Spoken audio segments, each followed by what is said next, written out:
Hey guys, welcome back to another video of Against the God season 2। और guys, मैं जानता हूँ तुम लोग भी उतने ही एक्साइटेड हो जितना मैं हूँ, क्योंकि लिटरली 2 साल के बाद सीजन 2 फाइनली आ गई है और आज से सीधा इस चैनल पे इसकी शुरुआत हो रही है। एक गुड न्यूज भी है, ये सीरीज पूरे साल चलेगी, मतलब हर वीक तुम लोगों को लेटेस्ट एपिसोड देखने को मिलेगा, बिल्कुल हमारी वीकली सीरीज की तरह। और सीजन 2 का एनिमेशन पूरी तरह रीमास्टर्ड कर दिया है इन्होंने। कैरेक्टर्स के लुक से लेकर हर एक सीन तक काफी ज्यादा अपग्रेड मिला है। ट्रेलर में तो तुम लोगों ने अंदाजा लगा ही लिया होगा। और स्टोरी में कोई भी चेंजेस नहीं है। सीजन 1 जहाँ पे एंड हुआ था बिल्कुल वहीं से कंटिन्यू है। तो चलो बिना किसी स्पॉइलर के सीजन 2 का स्टार्ट करते हैं। अब आते हैं आज के एपिसोड पर। तो गाइस, सीजन 2 की स्टार्टिंग में हमें युनची की आवाज सुनाई देती है। वो कहने लगता है कि मेरी पास्ट लाइफ में मैं एक जीनियस था, फिर किस्मत ने मेरे साथ ऐसा खेल खेला कि मैंने सब कुछ गंवा दिया और फिर मेरा री इनकारनेशन होता है। एक नई दुनिया, नया कैरेक्टर, नई लाइफ। जिंदा तो था मैं, लेकिन वो जिंदगी बिल्कुल एक लूजर के समान थी। लेकिन वहाँ भी कुछ अपने थे जिन्हें प्रोटेक्ट करने की जिम्मेदारी मेरे कंधों पर थी, और उसी जिम्मेदारी ने मुझे एक लूजर से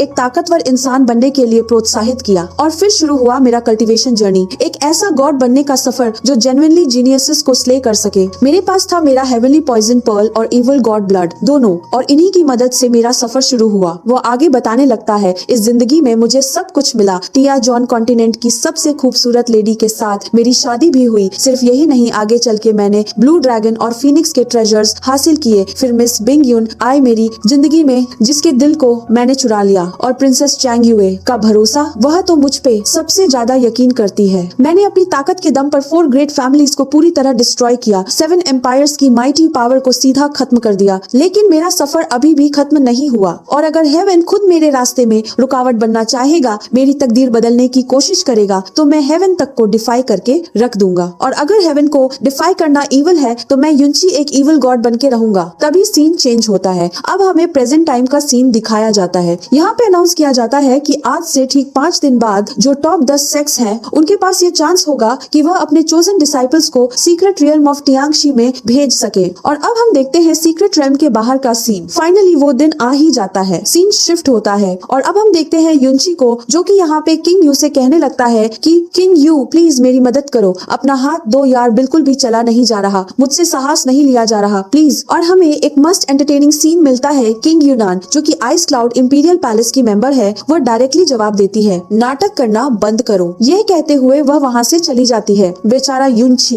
कोई नहीं सुनता उसे। लेकिन तभी युनची को कुछ फील होता है, उसका हाथ ग्लो करने लगता है। और जैसे ही वो माउंटेन पीक की तरफ नजर डालता है, अपना हाथ देखता है, वो कहने लगता है, ना जाने क्यों ये फीलिंग मुझे वापस से फील हो रही है। ऐसा लग रहा है जैसे कोई चीज मुझे उस माउंटेन पीक के अंदर बुला रही है, ना जाने वह क्या होगी। तभी वह किंग यू के पास वापस आता है और पूछता है कि एक बात बोलो, इस सीक्रेट रेल्म के अंदर कोई पावरफुल ट्रेजर होगा। जिस पर किंग यू बताने लगती है कि यहाँ काफी सारे पावरफुल ट्रेजर्स हैं, लेकिन उन्हें कौन ऑब्टेन करेगा, यह कम्प्लीटली लक के ऊपर डिपेंड करता है। जिस किसी की लक में होगा उसे मिल जाएगा। लेकिन इन सब में जो सबसे ज्यादा लेजेंडरी और सबसे ज्यादा रेयर है, वो है बोडी एम्परर का हार्ट लोटस। और यह सुन के युनची लिटरली शॉक था। वह हैरान होकर पूछता है और किंग यू एक्सप्लेन करती है कि हाँ, यह एक्चुअली एक हेवन डिफाइंड ट्रेजर है। इस वर्ल्ड में इसका एग्जिस्ट करना ही नहीं चाहिए था, लेकिन एंशिएंट रिकॉर्ड्स में फिर भी इसका जिक्र है, जिससे पता चलता है कि ये हमारे वर्ल्ड में एग्जिस्ट करता है। और ये सुन के युनची काफी ज्यादा कॉन्फिडेंट हो जाता है और कहने लगता है, फिर तो मुझे ऐसा लगता है कि हम लोग यहाँ एक बहुत बड़ी खोज करने वाले हैं, जिसके चलते हम लोग काफी ज्यादा फेमस हो जाएंगे। सीन शिफ्ट होता है और अब हम देखते हैं युनची चिंग्यू को साथ लेकर सीधा उस माउंटेन पीक की तरफ जा रहा था, और वह दोनों नीचे उतरकर उस सीक्रेट रेल्म ऑफ टियांगशी के कोर में पहुंच जाते हैं। हर तरफ घना फॉग और चारों तरफ बर्फ ही बर्फ। इस दौरान युनची अपने हेवनली पॉइजन पर्ल का यूज करते हुए उस ट्रेजर को डिटेक्ट करते हुए काफी डीप एरिया में आ चुका था, और जैसे ही वह डेस्टिनेशन के करीब पहुंचा, उसका heavenly poison pearl full speed से ब्लिंक करने लगा। युनची समझ गया, यार डेस्टिनेशन आ गया। और जैसे ही उसने थोड़ा ध्यान से देखा, वहाँ एक मिस्टीरियस पर्ल जैसी चीज नजर आई। तभी वह किंग यू से पूछने लगता है, बोडी एम्परर हार्ट लोटस दिखता कैसा है। जिस पर किंग यू बताने लगती है कि यह एक नॉर्मल लोटस से काफी ज्यादा बड़ा होता है। इसके पेटल्स का कलर बहुत ब्राइट है, दिन की रोशनी में सी ब्लू नजर आता है, और हर एक पेटल कम्प्लीटली ट्रांसपेरेंट होता है। जिसके पेटल्स की, और यह सुन के युनची के मुंह से बस इतना निकला, मिल गई। वो सीधा अपनी फायर पावर का यूज करते हुए वहाँ मौजूद सारी आइस को मेल्ट करता है, और फिर बाहर निकलती है वह लेजेंडरी बोडी एम्परर हार्ट लोटस। और आई तो उसकी कमाल की ऑरा भी साथ आई। यह देख के किंग यू भी फुल एक्साइटेड हो गई और बोलने लगी कि बिल्कुल वैसी ही है जैसी एंशिएंट रिकॉर्ड्स में लिखी थी। थी। तभी युनची कहने लगता है यह बर्फ में इतनी डीप छुपा हुआ था कि बिना हेवनली पॉइजन पर्ल के कोई भी इसे ढूंढ नहीं सकता था। लेकिन तभी वहाँ से एक बीस्ट की ऑरा रिलीज होती है।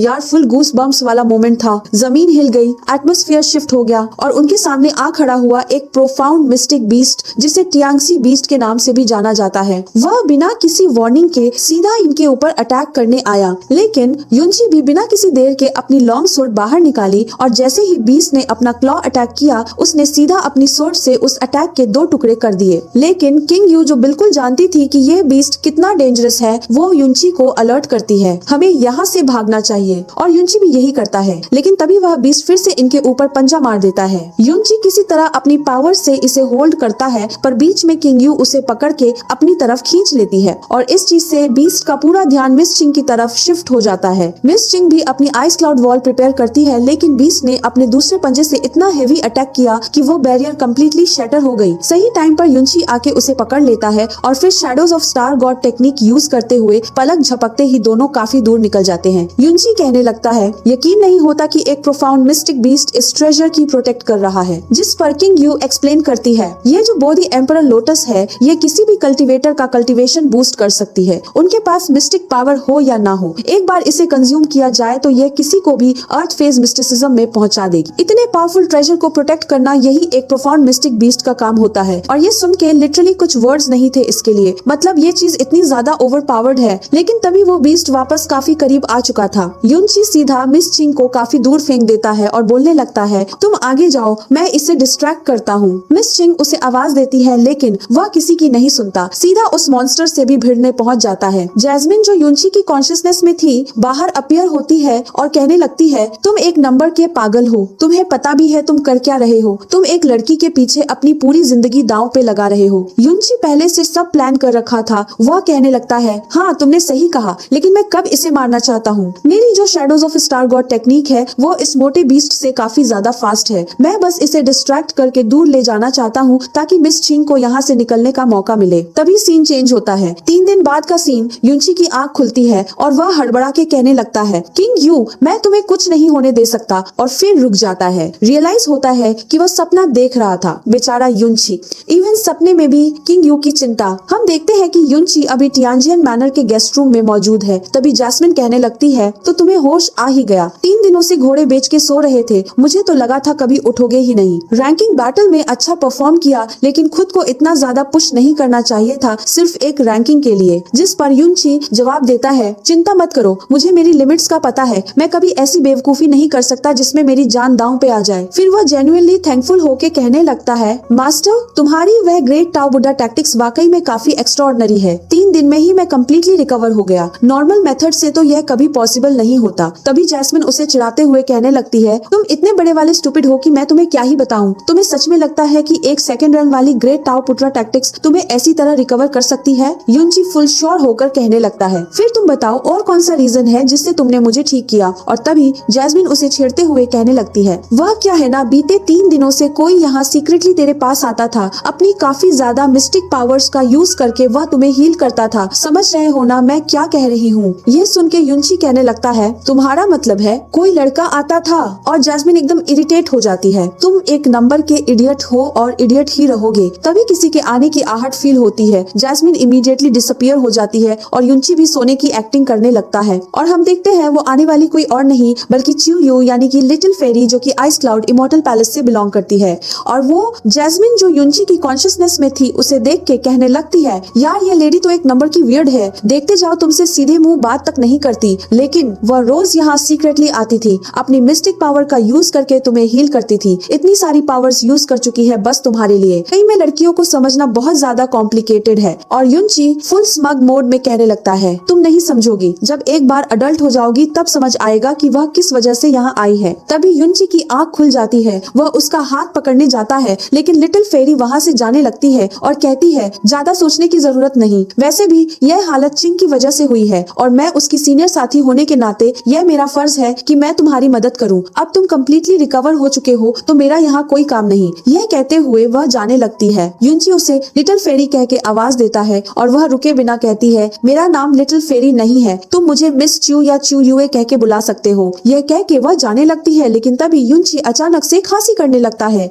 यह देख के मिस च्यू पास आकर उसे हील करने लगती है और कहती है, क्या तुम ठीक हो? जिस पर वह एक नंबर की एक्टिंग करता है और जैसे ही मिस क्यू अपनी पावर्स यूज करती है उसे पता चल जाता है कि यह लड़का बिल्कुल ठीक है, सिर्फ नाटक कर रहा था। वह फुल गुस्से में कहने लगती है, आखिर तुम्हारी हिम्मत कैसे हुई? तुमने मुझे फिर से बेवकूफ बनाया। जिस पर वो डिफेंड करने की कोशिश करता है, लेकिन तभी मिस च्यू एक हल्का सा अटैक करके कहने लगती है, हमारे बीच जो कुछ भी हुआ गलती से हुआ था, बेहतर यही होगा कि तुम भी उसे भूल जाओ। ये कहते हुए वो जाने लगती है। युनची उसके पीछे जाता है, कहता है कि पर ऐसा कैसे हो सकता है? लेकिन तभी मिस च्यू अपनी पावर रिलीज करते हुए कहती है, तुम अपने दिमाग के अंदर से इसके रिलेटेड जो भी फालतू थॉट्स हैं उन्हें निकाल दो, वरना मुझे करना बहुत अच्छे से आता है और एक बार मैं यहाँ से चली जाऊँ, मैं वादा करती हूँ हम दोबारा कभी नहीं मिलेंगे। और पलक झपकते ही वह डिसअपियर हो जाती है। युनची लिटिल फेरी चिल्ला के घर से बाहर जाने लगता है, लेकिन जैसे ही दरवाजा खोलते हैं सीधा प्रिंसेस कैंग उसके सामने खड़ी थी, उसके लिए गर्म खाना लेकर आई थी। और ये देख के युनची को काफी ज्यादा बुरा लगता है। उसे जेन्युइनली फील होता है कि उसने उसे कितनी चिंता में डाला था। वह कहने लगता है, मैं कितना बुरा इंसान हूँ जिसने तुम्हें इतना ज्यादा परेशान किया। जिस पर चैंग कहती है, बकवास बंद करो, लेकिन तुम्हें पता है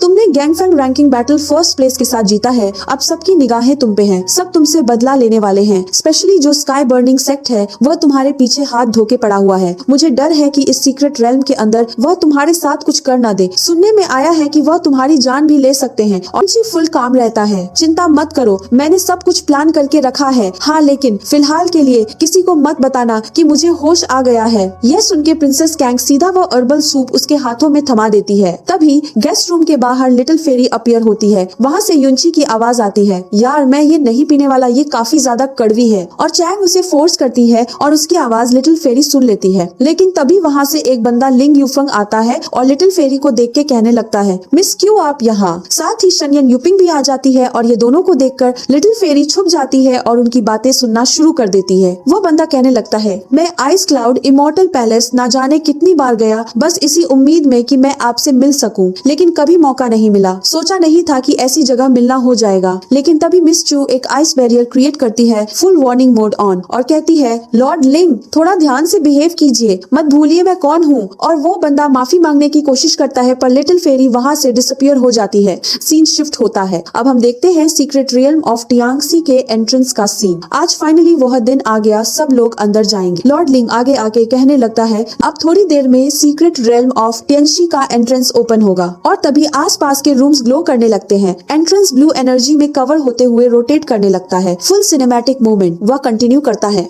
इस सीक्रेट रेल्म के अंदर काउंटलेस रेयर ट्रेजर्स हैं, लेकिन जितने रेयर हैं उतना ही बड़ा खतरा रास्ते में घात लगाए बैठा है। एक गलती और तुम अपनी जान से हाथ धो बैठोगे। यहाँ तुम्हारा मैसेंजर जेड भी काम नहीं आएगा। हम आकर तुम्हें रेस्क्यू नहीं कर सकते। तभी हम स्काई बर्निंग सेक्ट के दो मेंबर्स देखते हैं, फेंग वेकी और फेंग वेबी। फेंग वेकी बोलने लगता है, कितने अफसोस की बात है कि वो लड़का अभी तक नहीं आया, उस लूजर को तो मारना था। जिस पर फेंग वेबी कहता है, वह बहुत बुरी तरह लास्ट बैटल में इंजर्ड हो गया था, इसलिए शायद यहाँ कम्पीट करने नहीं आ पाया। जिंदा बच गया, यही उसकी खुशकिस्मती है। चिंता मत करो, एक बार वापस आ जाए तो फिर उसे निपटा लेंगे। और हमें एक मस्ट एंटरटेनिंग सीन मिलता है, क्योंकि ये दोनों बिल्कुल नहीं जानते कि युनची की सारी प्लानिंग चल रही थी। तभी कांग फंग रॉयल फैमिली को आगे बुलाया जाता है। लॉर्ड चिन को मौका मिलता है कि वह अपने चोजन डिसाइपल का नाम अनाउंस करे। वह अनाउंस करने ही वाले थे कि युनची अवेलेबल नहीं, लेकिन तभी युनची वहाँ आ जाता है। सब शॉक्ड, फुल साइलेंस। वह दौड़ता हुआ आके फेंगवेची को धक्का दे देता है और आगे बढ़ता है। फेंग जुएची को काफी गुस्सा आता है, लेकिन फेंग जुए भी उसे रोकते हुए कहता है, यहाँ कुछ ऐसा मत करना जिससे हमें नुकसान उठाना पड़े। और युनची को सही सलामत देख के सबके चेहरों पर एक्साइटमेंट आ जाती है, सिर्फ लिटिल फेरी उसकी तरफ देखती भी नहीं। ये चीज युनची नोटिस कर लेता है। और इन देर लॉर्ड चिन कहने लगता है, तुम सही सलामत हो, लगता ही नहीं जैसे तुम्हें कभी कोई इंजरीज हुआ भी था। जिस पर युनची कहता है, चिंता मत कीजिए, मैंने आज तक जितनी मुश्किलों का सामना किया है उसके आगे यह कुछ भी नहीं था। और वह बहुत बुरी तरह हंसा। यह देख के फेंग जुएची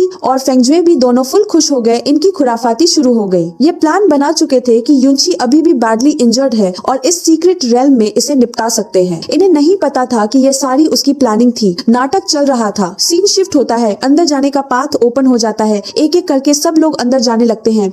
अंदर पहुंचे तो काफी मिस्टीरियस जगह थी, हर तरफ अनजानी चीजें, मिस्टीरियस ऑरा। तभी Jade Yueli Ice Cloud Immortal Palace की सीनियर कहने लगती है, यहाँ से से अब हम सब पूरी तरह चारों तरफ फैल जाएंगे और सेपरेटली एक्ट करेंगे। और दोनों वहाँ से आगे निकल जाती हैं। वही लॉर्ड ले अपने लोगों को इंस्ट्रक्शन देता है, याद रखो चाहे जो हो जाए कोई भी एक दूसरे से सेपरेटेड नहीं होगा। यहाँ का वेदर काफी मिस्टीरियस है। उसका बेटा कहता है, फादर मैं आपकी बात समझ गया। और लॉर्ड ले और बाकी लोग आगे बढ़ जाते हैं, लेकिन बड़े बेटे का दिमाग कुछ और ही चल रहा था। वह मिशिया के पास जाता है और कहने लगता है, क्यों ना हम दोनों साथ चले, मैं यहाँ 3 साल पहले भी आ चुका हूँ। जिस पर वह डायरेक्टली कहती है, आपकी काइंडनेस के लिए शुक्रिया, लेकिन मैं यहाँ अकेले जाना चाहूंगी। और वह मुंह पे ही ना सुन के यहाँ पे बेइज्जती हो जाता है, तो बाय बोल के अकेले निकल पड़ता है। बेचारा यह सारा नजारा दूर से युंची देख रहा था। युंची अकेले ही निकल पड़ता है और उसके पीछे काफी सारे लोग उसे फॉलो करते हुए जाने लगते हैं। किंग यू यह देख के उसके लिए काफी ज्यादा फिक्र करने लगती है। युंची जैस्मिन से पूछता है, एक बात बताओ आखिर मुझे कितने लोग फॉलो कर रहे हैं। जैस्मिन बोलती है, यहाँ पर 4 लोग हैं। जिस पर वह कहता है, ठीक है इन्हें तुम मेरे लिए निपटाना। जैस्मिन मान जाती है, लेकिन एक वार्निंग के साथ, चिंता मत करो तब तक मैं थोड़ी अपनी मिस्टिक पावर स्टोर कर लूंगी, लेकिन एक बात याद रखो, अगर मैंने अभी सारी पावर्स यूज कर ली तो आगे चल के तुम्हारी मदद नहीं कर पाऊंगी। ये सुन के युंची फट पड़ता है, यार तुम क्या बोल रही हो, अगर मैं लाइफ एंड डेथ क्राइसिस में फंस गया तो मेरी मदद करने कौन आएगा, और हाँ अगर मैं सुन गया तो तुम्हें डिटॉक्सिफाई कौन करेगा। और ये सुन के जैस्मिन भड़क जाती है, क्या तुम्हें याद है आज तक मैं तुम्हारी हेल्प करती आई हूँ, जिसके चलते पॉइजन का बैकलैश बढ़ता जाता है। इनडायरेक्टली अगर मैं तुमसे मिलती नहीं तो ना यह पॉइजन बढ़ता ना तुम्हारी जरूरत पड़ती, समझे। तभी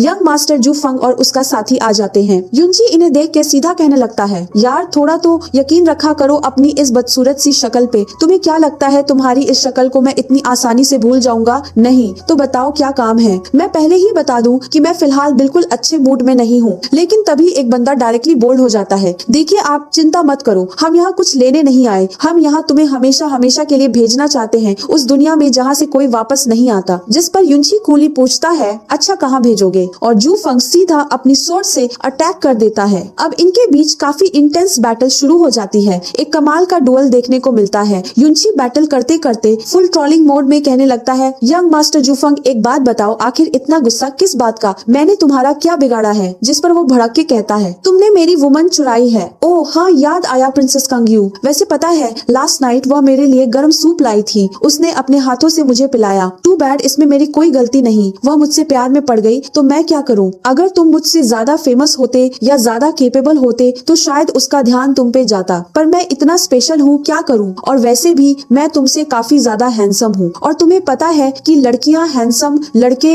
कितने ज्यादा पसंद आते हैं। और ये कहते हुए वह सीधा फीनिक्स ब्रेकर अटैक यूज करता है और यू फंग काफी दूर छिटका जाता है। युंची कहने लगता है, अब मेरा जवाब दो, अगर तुम्हारे सामने कोई बेटर ऑप्शन हो तो तुम चांग यू को क्यों चुनोगे? तभी उसका चमचा आगे आता है और अटैक करता है। युंची को काफी पीछे धक्का मिल जाता है, पर युंची वापस से कहने लगता है कि इन्हें जल्दी से खत्म करना होगा और सब साथ मिलके अटैक करो। जैस्मिन युंची से कहती है, यार ये लोग थकते नहीं, और जरा अपने पीछे देखो, असली खतरा तो पीछे मौजूद है। और तभी पानी के अंदर कुछ हलचल होती नजर आती है। जूफंग अटैक करता है अपनी सोर्ड से, लेकिन युंची भी अपनी हैवी रूलर चला के एकदम कमाल की स्ट्राइक करता है और इसे पीछे की तरफ गिरा देता है। और फिर युंची उन दोनों को एक एक करके खत्म कर देता है। और फिर वह हंस के रिवील करता है, हाँ बिल्कुल, तुम्हें क्या लगा कि मैं नहीं जानता? तुमने सारी प्लानिंग कर रखी थी। तुमने सोचा था कि यह कमजोर है और यही सही मौका है इसे सीक्रेट रेल में लाके जान से मारने का। तुम लोग कितने बेवकूफ हो, क्या तुमने यह नहीं सोचा कि यह सेम चीज तुम्हारे लिए भी अप्लाई होती है? और यह सुन के दोनों का चेहरा देखने वाला था, लेकिन तभी युंची अपनी सोर्ड एक बंदे के सीने में धंसाने लगता है। जुफंग कोई भी बेइज्जती से बोलता है, युंची तुम जानते हो ना कि ग्रैंड एल्डर ने हमारे ऊपर सोल मार्क लगाया है, अगर तुमने उसे मारा तो ग्रैंड एल्डर को पता चल जाएगा और फिर वह तुम्हें यहाँ से बाहर निकालते साथ ही जान से मार देंगे। यह धमकी सुन के युंची अपनी तलवार और ढीली कर देता है, जिससे वह और ज्यादा अंदर धंसने लगती है। वह बंदे के दर्द के मारे चीख निकलने लगती है। फिर युफंग कॉम्प्रोमाइज करता है और कसम खाता है कि स्काई बर्निंग सेक्ट युंची के खिलाफ कभी कुछ नहीं करेगा, लेकिन युंची स्टिल सोर्ड और अंदर धंसाता जाता है। तुम्हें क्या लगता है मुझे तुम्हारे सेक्ट से डर लगता है? जुफंग चिल्लाता है, आखिर तुम कहाँ हो, बाहर निकलो।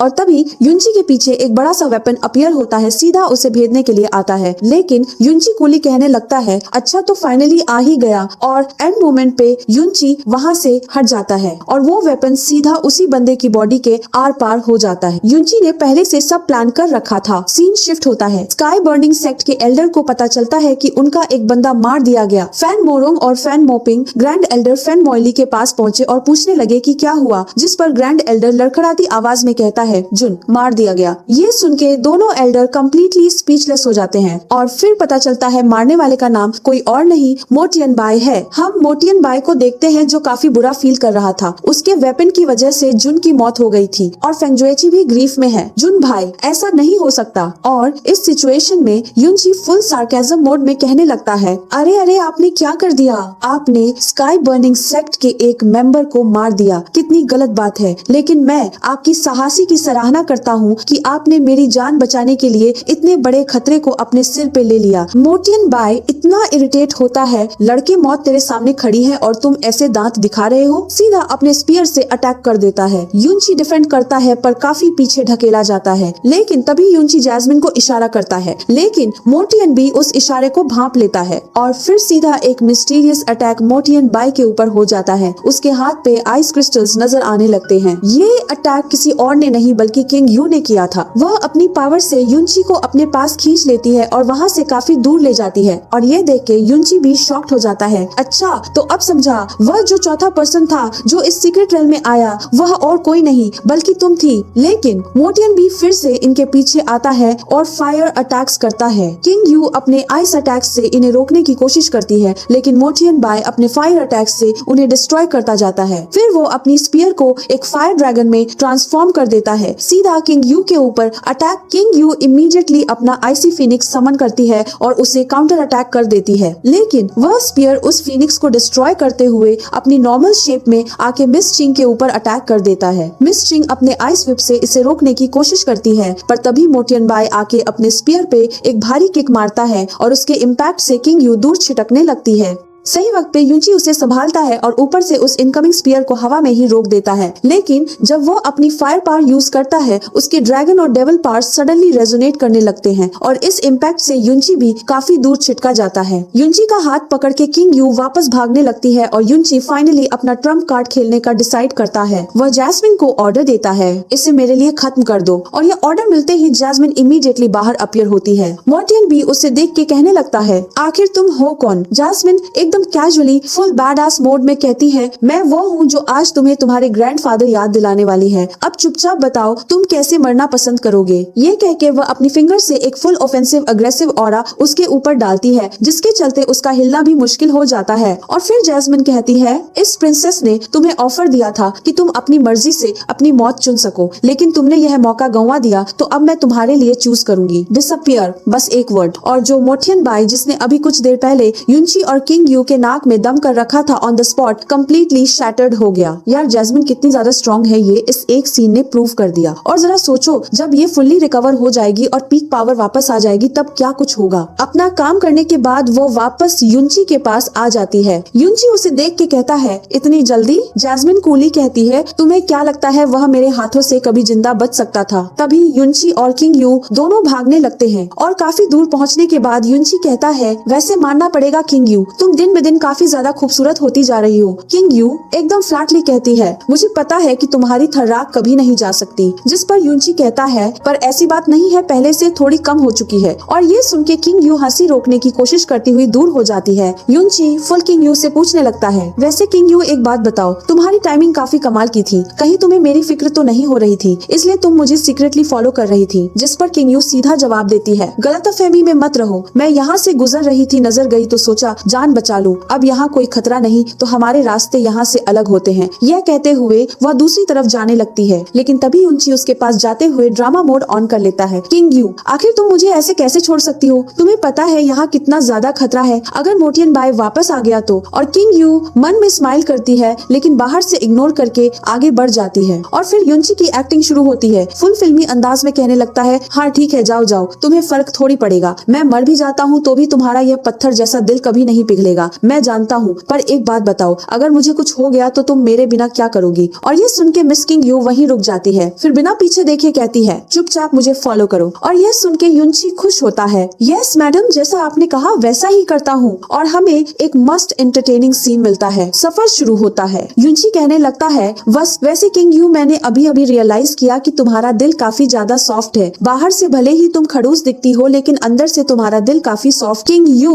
उसकी बातें इग्नोर करके करके आगे बढ़ती जाती है। लेकिन युनची मन में सोचने लगता है, आखिर रियल किंग यू कौन सी है जो मेरे सामने टफ बनने का प्रिटेंड करती है, या वह जो मुझे मुश्किल में देख नहीं पाती और हर हद तक मुझे बचाने चली जाती है। लेकिन तभी उसके हाथ में जो हेवनली पॉइजन पर्ल था वो तेजी से रेजोनेट करने लगता है। युनची कहने लगता है, ना जाने क्यों ये फीलिंग मुझे वापस आ रही है। और तभी उसे अपना ड्रीम याद आता है जहाँ उसे लग रहा था कि सामने मौजूद माउंटेन पीक के पास वाले एरिया में कोई चीज है जो उसे अपनी तरफ खींच रही है। और इसके बाद एग्जैक्टली वही सारे सीन्स रिपीट होने लगते हैं। वह सीधा जाता है उस मिस्टीरियस जगह पर जमीन के काफी गहराई में। वही वह बोधी एम्परर हार्ट लोटस मिलता है। लेकिन जैसे ही वह उसे लेने वाला था, वो प्रोफाउंड मिस्टिक बीस्ट फिर से जमीन से निकलते हुए इनके ऊपर हमला कर देता है। और इस बार बाकी सेक्ट्स के एल्डर्स को भी इसका फील होता है। एल्डर चिन और स्काई बर्निंग सेक्ट के एल्डर्स सब आसमान की तरफ देखने लगते हैं। सब मिलके बोल रहे हैं, ये तो एक प्रोफाउंड मिस्टिक बीस्ट है। और वही सीन रिपीट होता है। बीस्ट अटैक करता है, सक्शन फोर्स क्रिएट होती है, मिस चिंग हवा में उड़ने लगती है और युनची उसका हाथ पकड़ के अपने दोनों पांवों पर लगी उस सीलिंग को पूरी तरह हटा देता है। उसकी आंखें ब्राइट ग्लो करने लगती हैं। जैस्मिन कहने लगती है, ऐसा मत करो, तुम्हारी करंट मिस्टिक पावर काफी ज्यादा कम है। अगर तुमने अभी ये अटैक यूज किया तो इसका बैकलैश जरूर पड़ेगा। लेकिन युनची यूज करते हुए इनके आसपास एक बैरियर बना देता है। पर तभी वह बीस्ट अपने मुंह से उस बैरियर को क्रश कर लेता है। युनची ने मिस किंग यू को अपनी बाहों में काफी टाइटली होल्ड किया था और फिर ये दोनों उस बीस्ट के मुंह के अंदर फंस जाते हैं। बीस्ट अपना सर जोर जोर से हिलाता है और ये दोनों छिटक कर काफी दूर जाने लगते हैं। फिर वो बीस्ट अपनी सक्शन फोर्स वापस यूज करता है। दोनों इसके मुंह में खींचे चले जाते हैं। लेकिन एंड मोमेंट में युनची स्माइल करते हुए किंग यू को खुद से दूर धक्का दे देता है। लेकिन मिस किंग भी उसका पीछा करते हुए सीधा उस बीस्ट के मुंह में समाती चली जाती है। सीन शिफ्ट होता है। हम देखते हैं एक मिस्टीरियस स्पेस के अंदर का सीन। दोनों अनकॉन्शियस पड़े हैं। धीरे धीरे मिस किंग को होश आता है। वह अपनी पावर यूज करते हुए चारों तरफ रोशनी बिखेर देती है और जैसे ही वह सामने देखती है, युनची नजर आता है पूरी तरह बर्फ में लिपटा हुआ। यह देख के वह फुल पैनिक कर जाती है। वह उसे जगाने की कोशिश करती है, प्लीज उठ जाओ, आखिर तुम्हें क्या हो गया। लेकिन फिर वो देखती है उसकी पूरी बॉडी फ्रीज होती जा रही है और अब वह और ज्यादा पैनिक करने लगती है और सीधा अपनी मिस्टिक पावर यूज करते हुए उसे हील करना शुरू कर देती है। धीरे धीरे उस बर्फ की लेयर उसकी बॉडी से मेल्ट होने लगती है। युनची को होश आता है। जैसे ही वो अपनी आंखें खोलता है, सामने किंग यू मौजूद थी। बहुत ही प्यार भरी आंखों से देख रही थी। वह बोलने की कोशिश करता है लेकिन मिस किंग कहने लगती है, पागल हो गए हो, चुपचाप वहीं लेटे रहो। मिस्टिक पावर कम्प्लीटली ड्रेन हो चुकी है, तुम फिलहाल कुछ नहीं कर सकते, खुद को हील करने पे फोकस करो। यह सुन के युनची स्पीचलेस हो जाता है। फिर कहता है, मुझे क्या हो रहा है, मुझे कुछ भी फील क्यों नहीं हो रहा। किंग यू बताने लगती है, इसलिए क्योंकि यहाँ काफी ज्यादा ठंड है, पूरी बॉडी सन पड़ चुकी है, चिंता मत करो, मैं अपनी पावर से तुम्हें ठीक कर दूंगी। वह काफी ज्यादा कोशिश करती है लेकिन तभी युनची बहुत ही अफेक्शन के साथ उसका हाथ होल्ड करता है और कहता है, नहीं अब कोई फायदा नहीं, मुझे लगता है शायद मैं मरने वाला हूँ। यह सुन के मिस किंग का दिल बैठ जाता है। वह कुछ कहने वाली थी लेकिन तभी युनची कहने लगता है, तुम ice element mistake power cultivate करती हो, मतलब तुम यहाँ से सर्वाइव कर सकती हो। ये सब कुछ छोड़ो, जल्द से जल्द यहाँ से एस्केप करने पे फोकस करो। मिस किंग सीधा ना में जवाब देती है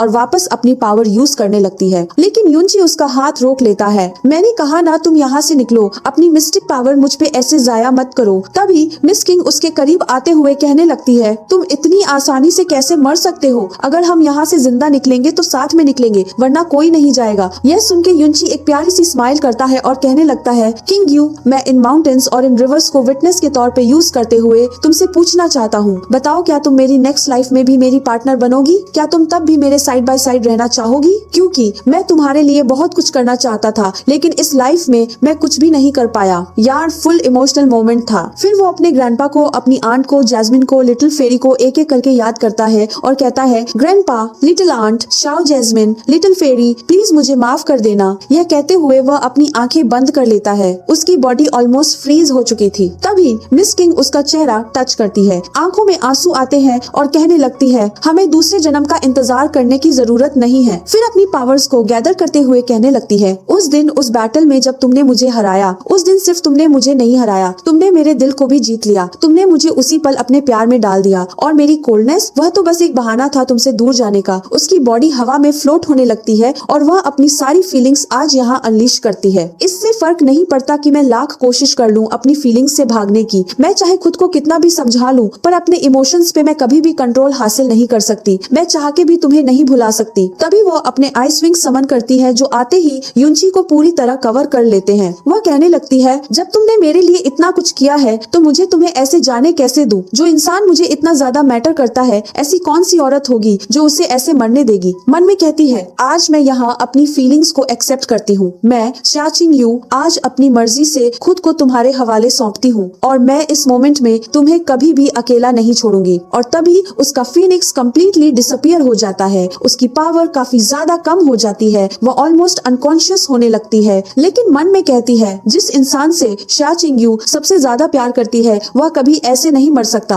और फिर वो अनकॉन्शियस होकर बिल्कुल उसके साइड बाय साइड गिर जाती है। थोड़ी देर बाद युनची को होश आता है। वह उठता है और उसे यकीन नहीं होता कि वह अभी भी जिंदा है। लेकिन तभी उसे किंग यू की फिक्र होती है और वह देखता है कि वह अनकॉन्शियस है, जमीन पे पड़ी है। जैस्मिन बताने लगती है, इसने तुम्हें बचाने के लिए अपनी सारी मिस्टिक पावर तुम्हारे अंदर ट्रांसफर कर दी, जिसके चलते इस प्रोफाउंड मिस्टिक बीस्ट के अंदर जो कोल्डनेस है, इससे वो सरवाइव नहीं कर पाई। मुझे लगता है शायद वह तुमसे पहले मर चुकी है। युनची सीधा उसे अपनी बाहों में लेता है और कहता है, नहीं, वह अभी भी जिंदा है। उसकी हार्ट बीट फील हो रही है मुझे। वह ऐसे नहीं मर सकती। मुझे जल्द से जल्द इसे यहाँ से निकालना होगा। वह उसे अपनी गोद में उठाने लगता है, लेकिन वह इतना ज्यादा कमजोर हो चुका था कि खड़ा तक नहीं हो जाता। युनची खुद को कोसता हुआ कहता है, आखिर मैं इतना ज्यादा यूजलेस क्यों हूँ? क्यों मैं चल नहीं पा रहा? और जैस्मिन को भी उसके लिए काफी ज्यादा बुरा लगता है। तभी युनची को कुछ फील होता है और कहने लगता है, जैस्मिन, मुझे लगता है इस सीक्रेट रेल में एक और ग्रेटर ट्रेजर मौजूद है। जैस्मिन भड़क जाती है, तुम यहाँ पे मर रहे हो, वह लड़की मर रही है और तुम्हें उस वक्त भी उस ट्रेजर की परवाह है? जिस पर युनची कहता है, तुम समझ नहीं रही। इस वक्त मुझे मेरे प्रोफाउंड वेन्स में कुछ स्ट्रेंज फील आ रही है, बिल्कुल वैसी जैसी मैंने उस फ्लेम ड्रैगन केव में फील की थी। ये सुन के जैस्मिन भी क्यूरियस हो जाती है और तभी आसपास से काफी सारी आइसी वाटर एक पर्ल को ले आती है। जैस्मिन उसे देखते साथ ही स्माइल करती है और कहने लगती है, अब समझिए यहाँ पे एक आइस एलिमेंट वाला प्रोफाउंड मिस्टिक बीस्ट क्यों था। युनची की आंखों में चमक आ जाती है। जैस्मिन एक्सप्लेन करती है, यह असल में उसी इवल गॉड का वाटर सीड है। इसके अंदर काफी अमाउंट में वाटर एलिमेंटल ओरिजिन पावर मौजूद है, जिसके जरिए से तुम वाटर एलिमेंट को कंट्रोल कर पाओगे और यह तुम्हें एब्सोल्यूट इम्यूनिटी भी प्रोवाइड करेगा। मतलब यहाँ की कोल्डनेस तुम्हें बिल्कुल भी हर्ट नहीं कर पाएगी। चलो मुंह क्या देख रहे हो, जल्द से जल्द इसे निगल लो। जिस पर युनची पूछता है, पर किंग यू का क्या? जैस्मिन कहती है, पागल हो गए हो? जब तक तुम ज्यादा स्ट्रॉन्ग नहीं बनते तुम यहाँ से कभी नहीं निकल सकते। पहले खुद की जान के बारे में सोचो। अगर तुम जिंदा रह पाए तो ही उसकी जान बचा पाओगे। और ये सुनना था कि युनची इमीडिएटली उस पर्ल को निगल जाता है और जैसे ही वो वाटर सीड उसकी बॉडी में जाता है उसकी पूरी बॉडी झड़ने लगती है। एक तेज हलचल होने लगती है, लेकिन दर्द नहीं हो रहा था। उसकी mystical power suddenly massive scale पे गैदर होने लगती है और सीधा उसकी बॉडी में जाने लगती है। आसपास काफी सारे वाटर पार्टिकल्स बनते नजर आने लगते हैं और उसकी सी ऑफ कॉन्शियसनेस के अंदर जहाँ सब कुछ उथल पुथल था, हम वही इविल गॉड का ट्री देखते हैं, जिसके आसपास अब वाटर सीड पूरी तरह अपना जलवा बिखेर चुका था। चारों तरफ पानी ही पानी। उसकी इम्यूनिटी भी काफी ज्यादा बूस्ट हो चुकी थी। तभी शाओ लिंगजी, जो उसकी सी ऑफ कॉन्शियसनेस में रहती है, फील कर पाती है, इतनी एनर्जी के चलते इतने कम वक्त में ही मैं स्पिरिट फेज में ब्रेक थ्रू कर चुकी हूँ। अब युनची खुद को अपनी सी ऑफ कॉन्शियसनेस में पाता है। वहाँ सब कुछ अचानक से शांत हो जाता है और तभी एक वॉइस सुनाई देती है, फाइनली इतने इंतजार के बाद वह आया जो मेरी पावर को इनहेरिट करेगा। मेरी पावर के इनहेरिटर, तुम्हारा यहाँ स्वागत है। एक तेज रोशनी छा जाती है और युनची हैरान होकर कहता है, क्या आप सच में वही इविल गॉड हैं? उसके सामने एक छोटा सा सोल फ्रैगमेंट नजर आता है, एक बॉल लाइक शेप में। वह कहने लगता है, जिस सीड को तुमने अभी स्वॉलो किया उसके अंदर मेरी सोल का एक छोटा सा हिस्सा मौजूद था। तुम्हें अंदाजा भी नहीं होगा कि मैंने तुम्हारे यहाँ आने के लिए ना जाने कितनी कितनी सदियों का इंतजार किया है। युनची एकदम हैरान, तो इसका मतलब ये है कि आप ही वो क्रिएटर हैं जिन्होंने इस सीक्रेट रियल्म ऑफ तियांगशी को क्रिएट किया है ना? इविल गॉड कहता है, हाँ बिल्कुल सही। और अब जिस सीड को मैंने पीछे छोड़ दिया था उसने अपने ओनर को ढूंढ लिया। मेरा यह सोल फ्रैगमेंट बहुत जल्द यहाँ से डिसअपियर हो जाएगा। थोड़ी देर के लिए अपने दिमाग को शांत करो और मुझे अपनी मेमोरीज में झांकने दो। और फिर वह तेजी से ग्लो करता हुआ युनची के फॉरहेड के जरिए कॉन्शियसनेस के अंदर पूरी तरह मर्ज हो जाता है। धीरे धीरे युनची की सारी मेमोरीज इविल गॉड के सामने आने लगती हैं, उसकी पूरी पास्ट लाइफ। युनची भी अपनी जिंदगी के सारे फेजेस देख पा रहा था। फिर इविल गॉड कहता है, अब मैं समझा तुम वाकई में एक ऐसे लड़के हो जो एक्स्ट्रा ऑर्डिनरी किस्मत पोजेस करता है। पास्ट और मेमोरीज देखने के बाद मैं सच में नहीं बता सकता कि तुमसे कितनी ज्यादा एक्सपेक्टेशंस रखता हूँ। मुझे लगता है तुम्हारा फ्यूचर बहुत ज्यादा ब्राइट होगा। युनची सीधा कहता है, मेरा फ्यूचर जो भी होगा वह देखा जाएगा, पर प्लीज इस वक्त वह बहुत ज्यादा खतरे में है, ऑलमोस्ट मौत के मुंह में पहुंच चुकी है, प्लीज उसे बचा लीजिए। इविल गॉड कहता है, तुमने मेरी पावर को इनहेरिट किया है, मतलब तुम मेरे मिशन के भी अब इनहेरिटर बन चुके हो और अब तुम्हें इसे हर हाल में पूरा करना होगा। मैं तुम्हारी मदद करूंगा, अपनी बची खुची पावर के जरिए तुम्हें एक ऐसी स्पेशल स्पेस में पहुंचा दूंगा जहां तुम बस 24 घंटे के लिए रह सकते हो, और इसे कैसे क्योर करना है यह भी तुम्हें वहां ही पता लगाना होगा। 24 घंटे पूरे होते ही तुम वापस अपनी माइनर वर्ल्ड में भेज दिए जाओगे। और आज आप सीन शिफ्ट होता है। युनची और किंग यू टेलीपोर्ट होते हैं और एज़ुर क्लाउड कॉन्टिनेंट के पैनोरामा नाम की एक जगह पे पहुंच जाते हैं। युनची आसपास की जगह देखने लगता है, तभी एक छोटी बच्ची दौड़ती हुई नजर आती है चिल्लाते, प्लीज मेरी मदद करो, प्लीज इससे मेरी जान बचाओ। वह बच्ची सीधा उन्हीं की तरफ आ रही थी जहां युनची और मिस चेंग मौजूद थे, और उसके पीछे कुछ बड़े बदमाश जिन्होंने मास्क पहना हुआ था। उनमें से एक आगे आता है, बच्ची को हवा में उठाता है और कहने लगता है, अब तुम्हें हमारे साथ चलना होगा। जिस पर वो बच्ची, जिसका नाम सूलिंग था, कहने लगती है, तुम लोग बुरे आदमी हो, मेरे फादर को अगर पता चला तो वह तुम्हें पकड़ के बहुत मारेंगे, मुझे जाने दो। जिस पर मास्कमैन कहने लगता है, अच्छी बात है, यही तो हम चाहते हैं, हम देखना चाहेंगे कि आखिर सुहांग। और तभी उसे एक जोरदार किक पड़ती है। युनची आते साथ ही उस बच्ची को बचा लेता है। बच्ची चिंता मत करो, अब तुम्हें कोई भी कुछ नहीं करेगा, मैं आ गया हूँ ना।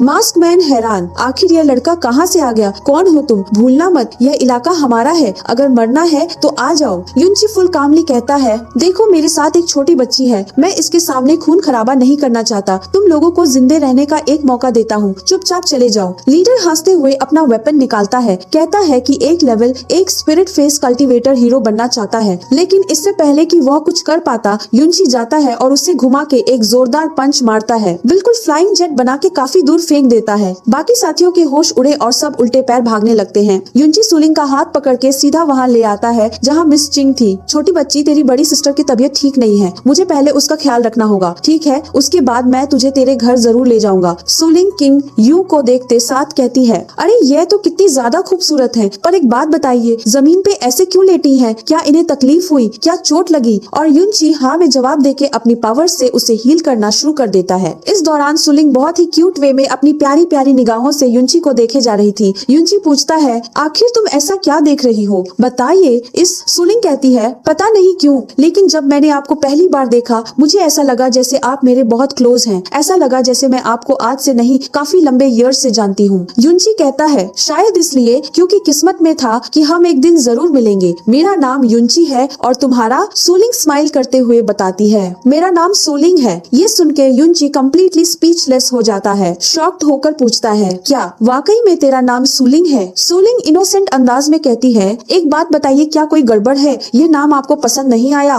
और तभी युनची को अपनी पास्ट लाइफ का एक छोटा सा फ्लैशबैक आता है जहाँ उसके सामने सूलिंग मौजूद थी, बहुत प्यार से युनची का नाम ले रही थी। युनची सीधा सूलिंग के पास बैठ जाता है। एक बात बताओ, तुम आई कहाँ से हो? सूलिंग बहुत ही प्यारे अंदाज में कहती है, मैं एज़ुर क्लाउड कॉन्टिनेंट से आई हूँ और मेरा घर इस ग्रैंड वे माउंटेन के बिल्कुल नीचे मौजूद है। ये सुन के युनची हैरानी से कहता है, क्या यह वाकई में एज़ुर क्लाउड कॉन्टिनेंट है? सूलिंग कहती है, क्या आपका घर इस एज़ुर क्लाउड कॉन्टिनेंट में नहीं है, फिर कहाँ है? और यह सुन के युनची को पास्ट लाइफ की चीजें याद आने लगती हैं, कैसे युनची को यहाँ से मार के भगाया गया था और लोग कह रहे थे कि आज जब तुम अपनी वाइफ को खोगे तो तुम्हें उस दर्द का एहसास होगा। और फिर वह मोमेंट जब वह अदम भरी हालत में मिली थी और कहती थी, मैं अब बदला नहीं चाहती, मैं बस तुम्हारे साथ एक सुकून की जिंदगी बिताना चाहती हूँ। प्रेजेंट टाइम में वापस आते हैं। युनची कहता है, क्या तुम मुझे अपना राइट हैंड दिखा सकती हो? सूलिंग दिखाती है और दो छोटे छोटे डॉट्स थे वहाँ। यह देखते साथ युनची कहने लगता है, ऐसा कैसे हो सकता है? तभी जैस्मिन उसकी बढ़ती हुई स्पिरिचुअल ऑरा फील कर पाती है। आखिर यहाँ पे चल क्या रहा है? अचानक से तेरी स्पिरिचुअल ऑरा इतनी ट्रेमेंडस पावर में कैसे बढ़ सकती है? सूलिंग बताने लगती है, यह मार्क मुझे तब मिला था जब मैं 7 साल की थी। तब मेरी मुलाकात एक छोटे से क्यूट लिटिल स्नो मार्टन से हुई थी जिसने मुझे काट लिया था। और ये सुन के युनची को अपनी वाली युनचे याद आ जाती है जिसने भी एग्जैक्टली यही बात बताई थी। तुम्हें पता है उसने मुझे काट तो लिया था, लेकिन मैंने उसे ब्लेम नहीं किया क्योंकि गलती मेरी थी। मैंने पहले उसे नुकसान पहुंचा दिया था गलती से। और हाँ, अब मुझे याद आया, उस लिटिल स्नो मार्टन का नाम है लिन लिंग। और तुम्हें पता है हम दोनों अब काफी अच्छे दोस्त बन चुके हैं। सूलिंग ये सारी बातें बता रही थी और युनची उसके मुंह से ये सुन के बहुत ज्यादा इमोशनल हो जाता है। वह रोते हुए उसे देखे जा रहा था। कहता है वाकई में यह मेरी ही है। तभी सुलिंग उसके गालों को टच करती है और उसके आंसू पोंछते हुए कहने लगती है आखिर आप रो क्यों रहे हैं। और जैसे ही वह उसे टच करती है युनची को फिर से अपनी यादें आने लगती हैं और फिर वह उसे काफी जोर से हग कर लेता है और है से ही मुझे समझ नहीं आ रहा यह कैसे हो सकता है, पर मैं समझ गया कि तुम मेरी ही हो। काफी ज्यादा इमोशनल हो चुका था। तभी सुलिंग कहती है ब्रदर यून आप मुझे हर्ट कर रहे हो। और युनची को रियलाइज होता है कि वो अभी एक छोटी बच्ची है, तो वो उसे सॉरी कहता है और इमोशनल होके पूछा जाता है। सुलिंग पूछती है कि वह रो क्यों रहा है, तो वह कहता है असल में तुमने मुझे मेरे एक बहुत ही क्लोज पर्सन के बारे में याद दिला दिया। तभी सुलिंग का फादर आता है। सुलिंग अपने फादर को देखते साथ उनके पास दौड़ती है और हक कर लेती है। फादर उसे देख के काफी ज्यादा फिक्रमंद था। आखिर तुम अचानक से कहाँ चली गई थी। सुलिंग सारी बात बता देती है कि वह अकेले खेल रही थी, फिर कुछ गुंडे आए और फिर ब्रदर यून ने उसकी जान बचाई। फादर और फिलहाल जो बिग सिस्टर है उनकी तबीयत बहुत खराब है, हम कुछ नहीं कर सकते, क्या आप इनकी मदद नहीं कर सकते। फादर सीधा युनची के पास जाता है। यंग फ्रेंड मेरी बेटी की जान बचाने के लिए आपका बहुत शुक्रिया। मैं चाहता हूँ कि मुझे भी इस एहसान को उतारने का एक मौका दिया जाए। वह युनची और किंग यू दोनों को अपने घर ले जाने का ऑफर देता है। युनची मान जाता है और सुलिंग तो झूम के खुशी मना रही थी। ब्रदर युनची अब मेरे घर आएंगे, हम साथ में खेलेंगे। और हमें एक प्यारा सा सीन मिलता है। सीन शिफ्ट होता है, हम ग्रैंड वे क्लैन के पास पहुंच जाते हैं। काफी बड़े बड़े घर, काफी ब्यूटीफुल जगह। युनची, मिस चिंग और बाकी सब पहुंच जाते हैं। अब बोलते युनची जेन्युइनली कॉम्प्लीमेंट करता है आपका यह क्लैन बाकी ऑर्डिनरी क्लैन से काफी ज्यादा खूबसूरत है। तभी सुलिंग का भाई सुरोन आ जाता है। सुलिंग को देख के फुल नाटक करता है। अरे मेरी बहन, सुना कि तेरी जान खतरे में आ गई थी। पता है मैं कितना ज्यादा परेशान हो गया था, तुझे सही सलामत देख के मेरी जान में जान आई। सुलिंग इमीडिएटली छिपने लगती है। तभी किंग यू की हालत बिगड़ जाती है और युनची जोर देके कहता है प्लीज क्लैन लीडर, क्या आप मेरी मदद कर सकते हैं। हमें जल्द से जल्द किंग यू को ठीक करना होगा। फादर सीधा आउरन को ऑर्डर देता है जल्द से जल्द जाओ और ब्रदर यून और उसकी वाइफ को डॉन रोज पवेलियन ले जाओ। और ये सुन के औरन जो एक नंबर का थरका है मिस किंग यू को देखते हुए मन ही मन कहने लगता है जरा देखो तो ये लड़का कितना बड़ा वाला खिलाड़ी है। ऐसे अनाड़ी के नसीब में ऐसी खूबसूरत लड़की कैसे पड़ सकती है। और वो उसे घूरना शुरू कर देता है। युनची उसकी तरफ देखे बिना ही कहता है आरन अगर तुम्हारा काम हो गया हो तो तुम यहाँ से जा सकते हो। औरन कहने लगता है हाँ वह तो मैं चला जाऊंगा, लेकिन अगर आपकी वाइफ इतनी देर तक अनकॉन्शियस रही तो मतलब इन्हें काफी इंटरनल इंजरीज हुई होंगी। खुशकिस्मती से मुझे कुछ ऐसी मेडिसिन का पता है जिससे इन्हें क्योर किया जा सकता है, पर पहले मुझे इन्हें एग्जामिन करना होगा। और वह अपना हाथ मिस चिंग को छूने के लिए बढ़ाता है, लेकिन युनची एक झपट्टे में उसका हाथ पकड़ के मार्शल देता है, उसे पीछे धक्के देता है और बिना उसकी तरफ देखे कहता है उसकी इंजरीज मैं देख लूंगा और उसकी इंजरीज इतनी ज्यादा नहीं कि आपको कुछ करना पड़े। तो यंग मास्टर सू अगर आपका काम हो गया हो तो आप यहाँ से जा सकते हैं। औरन समझ जाता है और चुपचाप निकल जाता है। जैस्मिन अपीयर होती है और कहने लगती है जरा इस लड़के को देखो तो तुमने इसे मारा नहीं, मैं होती तो मुंह तोड़ देती। अच्छा हुआ तुमने इसे भगा दिया, वरना मैं बाहर निकलने ही वाली थी। युनची कहता है फिलहाल के लिए उसे दफा करो, वह सुलिंग का भाई है, हम उसके साथ ज्यादा कुछ नहीं कर सकते। कोई और होता तो मुझे तुम्हें बोलने की जरूरत भी नहीं पड़ती। हाँ एक बात बताओ, क्या तुम्हें कोई ऐसा तरीका पता है जिससे मैं किंग यू को जल्द से जल्द ठीक कर सकता हूँ। जैस्मिन स्माइल करती है हाँ एक तरीका है। जैस्मिन बताने लगती है कि जो बॉडी एम्परर हार्ट लोटस है उसके जरिए वह उसे जगा सकता है। और ये सुनना था कि युनची बिना किसी चीज की परवाह किए वह लोटस बाहर निकालता है। जैस्मिन हैरान, तुम इस चीज को काफी ज्यादा कमजोर आंक रहे हो। इस लोटस की जो ताकत है वह तुम्हारी इमेजिनेशन के भी बियॉन्ड है। अगर तुम इसे शाचिंग यू को देते हो तो न सिर्फ वह इंस्टेंटली रिकवर हो जाएगी बल्कि उसकी mystic powers heaven face mysticism में भी ब्रेक थ्रू कर जाएंगी। युनची बिना किसी चीज की परवाह किए वह लोटस सीधा मिस चिंग की तरफ थ्रो कर देता है। जैस्मिन स्टन्ड, और जैसे ही वो लोटस मिस चिंग की बॉडी में जाता है उसकी बॉडी ग्लो करने लगती है, हवा में उड़ने लगती है, तेजी से रिकवर भी होने लगती है और फिर उसकी आंखें खुलते साथ ही वह युनची को आवाज देती है। युनची कहता है चिंता मत करो, तुम बिल्कुल ठीक हो। किंग यू समझ जाती है कि उसने वह बहुत ही अमेजिंग लोटस उसे दे दिया। वह कहने लगती है आखिर तुमने उसे मुझे क्यों दिया। जैस्मिन युनची के पास आकर कहने लगती है अब तो ये जो ब्लू वाइन एम्पायर है ये कभी भी हजारों सालों में ऐसा ट्रेजर दोबारा नहीं देखने वाला। तुमने इस लड़की के लिए एक मैसिव अपॉर्चुनिटी मिस कर दी। युनची उसकी तरफ देखे जा रहा है और कहने लगता है मुझे उसकी सेहत से ज्यादा किसी चीज की परवाह नहीं, मेरी कल्टीवेशन अभी बहुत ज्यादा कमजोर है और अगर मैं उसकी रिकवरी की बात करूं तो इस वक्त उसकी सेहत ज्यादा इम्पोर्टेंट है। जैस्मिन कोई रिएक्ट नहीं करती। युनची कहता है अगर इसकी जगह तुम होती और तुम यहाँ लेटी होती तो मैं तुम्हारे लिए भी यही करता, क्योंकि मेरी जिंदगी में कुछ लोग हैं जो मुझसे भी ज्यादा मेरे लिए मायने रखते हैं। और ये सुन के जैस्मिन के फेस पे एक रेयर स्माइल आ जाती है। सीन शिफ्ट होता है। शाम का सीन, ग्रैंड वे क्लैन का काउंसिल चेंबर। सुलिंग का फादर क्लैन लीडर हेनशान यहाँ सुहेंग और सुहाओयुन को डांट रहा था।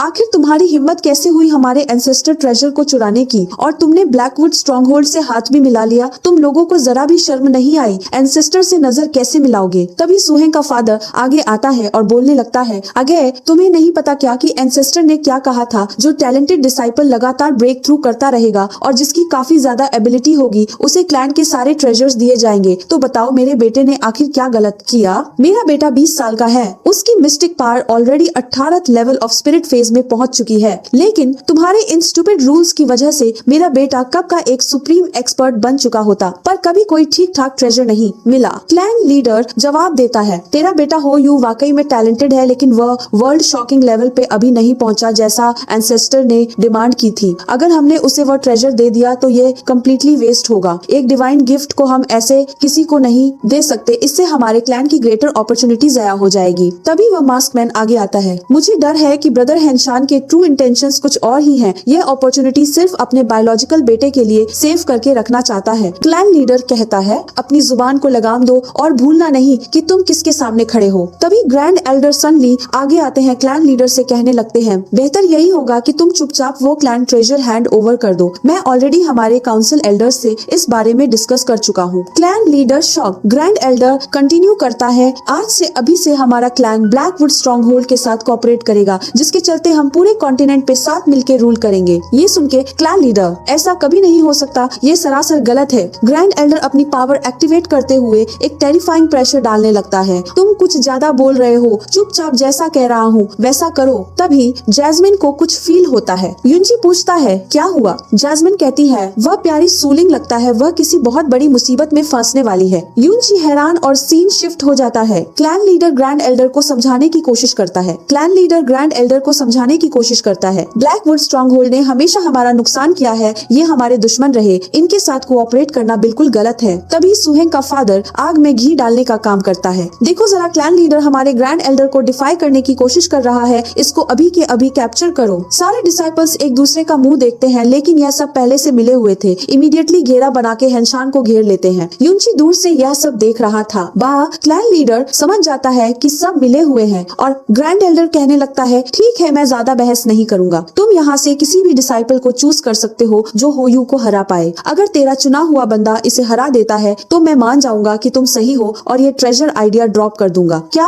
कहना है? सुहेंग का फादर, ठीक है मैं ग्रैंड एल्डर के इस फैसले को सपोर्ट करता हूँ। क्लैन लीडर के पास कोई चॉइस नहीं, उसे अपने बेटे हाउरन को ही चुनना पड़ता है। बेचारा हाउरन वह लड़ना नहीं चाहता था, लेकिन फादर के ऑर्डर पे लड़ना पड़ा और होयू ने उसे पलक झपकते ही हरा दिया। ब्लैकवुड स्ट्रॉन्गहोल्ड का लीडर कहने लगता है, अब चुपचाप वह ट्रेजर हमारे हवाले कर दो, तेरा बंदा हार चुका है। क्लैन लीडर, चाहे जो हो जाए मैं हमारे एंसेस्टर की लेगेसी को ऐसे मरने नहीं दूंगा। तभी यह लोग सुलिंग को ले आते हैं ब्लैकमेल करते हुए, चुपचाप वह ट्रेजर दे दो वरना तेरी बेटी का क्या होगा वह तुम सोच भी नहीं सकते। ब्लैकवुड आर्मी का लीडर एक नाइफ निकालता है, मैं तुम्हें बस 5 सांसों का टाइम देता हूँ, दे दो और बेटी ले लो वरना कल का सूरज वह नहीं देखेगी। उल्टी गिनती शुरू करता है, 5 4 3। क्लैन लीडर पैनिक करने लगता है और मजबूर होकर कहता है, ठीक है मैं दूंगा पर मेरी बेटी को कुछ मत करना, मैं मान गया। पर तभी युनची काफी कूल अंदाज में एंट्री मारता है और आते साथ ही सुलिंग को इनके चंगुल से छुड़ा के वापस ले आता है। सब हैरान, आखिर यह कौन है? ब्लैकवुड के मेंबर अपने लीडर को बताते हैं, यह वही लड़का है जिसने हमारे भाइयों को मार के इंजर किया था। तभी सुहाओयुन कहने लगता है, और वो देखो लड़के चुपचाप यहाँ से निकल जाओ, ये हमारा क्लैन का निजी मामला है। युनची कूल मोड में कहता है, अच्छा तो तुम ही हो वह सुहाओयुन, तुम्हारे बारे में बड़े चर्चे हैं, चलो देखते हैं तुम्हारे स्किल्स कितने कमाल के हैं, आ जाओ फाइट करते हैं। मास्कमैन लीडर इशारा करता है, इसे उड़ा दो। युनची सीधा सुलिंग को कहता है, तुम चुपचाप जाओ, मेरे लिए वेट करो, मैं जरा इन्हें एक सबक सिखा के आता हूँ। सुलिंग अपने फादर के पास जाती है।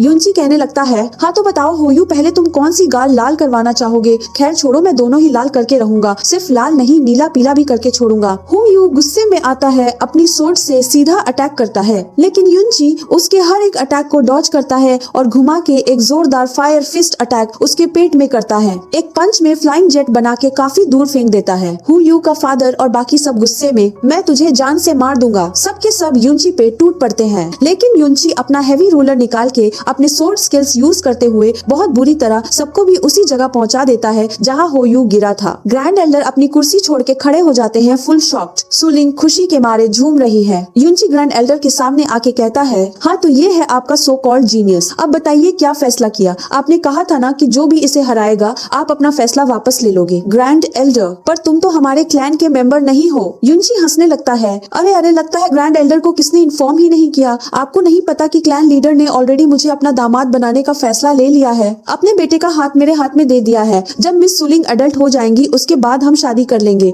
फिलहाल के लिए मैं उनका जमाई बन चुका हूँ। बताइए क्या अब भी मैं इस क्लैन का मेंबर नहीं हुआ? ग्रैंड एल्डर की सटाके चुकी थी। बकवास बंद करो, क्लैन लीडर से पूछा। वह मान जाता है कि यह सच है और तब ग्रैंड एल्डर भी कुछ नहीं बोल पाता। युनची क्लैन लीडर को फादर इन लॉ कह के शुक्रिया अदा करता है और मन में कहता है, अगर जिंदगी ने मुझे वाकई में एक और मौका दिया है तो मैं तुम्हारे लिए वो सब कुछ करना चाहता हूँ जो मैं नहीं कर पाया। लेकिन तभी ब्लैकवुड स्ट्रॉन्ग होल्ड का लीडर आके सीधा युनची पे हमला कर देता है। युनची हैवी रूलर से काउंटर करता है, लेकिन यह बंदा किसी वेनम की तरह था। लिक्विड फॉर्म लेते साथ वापस सॉलिड फॉर्म में आ जाता था। आपने इसके चलते युनची को फाइट करने में दिक्कत आती है। यह बंदा युनची को जकड़ते साथ हवा में उठा लेता है। क्लैन लीडर उसे बचाने जाता है, लेकिन ग्रैंड एल्डर उसे मार के दूर फेंक देता है। फिर वो अपने काफी सारे शार्प नीडल जैसी ऑब्जेक्ट्स क्रिएट करते हुए सीधा युनची पे हमला कर देता है। आज से ब्लैकवुड स्ट्रॉन्ग होल्ड का सब कुछ हुआ, यह क्लैन भी। और जैसे ही वो अटैक लगने ही वाले थे, हम एक ब्लू फिनिक्स देखते हैं। वही आइसी फिनिक्स जो मिस किंग चिंग का है और आते साथ ही उस अटैक को कम्प्लीटली डिस्ट्रॉय कर देता है। युनची मिस चिंग को सही सलामत देखता है और उसके चेहरे पे एक प्यारी सी स्माइल आ जाती है। और मिस किंग चिंग की इस कमाल की एंट्री के साथ हमारा आज का यह एपिसोड यहाँ पे END होता है। So that's all for today guys. I hope कि तुम सबको आज की वीडियो काफी ज्यादा पसंद आई होगी। अगर हाँ तो वीडियो को लाइक करना जरूर, चैनल पे नए हो तो सब्सक्राइब करना मत भूलो। और नेक्स्ट एपिसोड में देखते हैं क्या युनची ब्लैकवुड स्ट्रॉन्ग होल्ड को खत्म कर पाएगा और ये सूलिंग वाला मिस्ट्री और गहरी होगी क्या। तो मिलते हैं नेक्स्ट वीडियो में, तब तक के लिए बाय।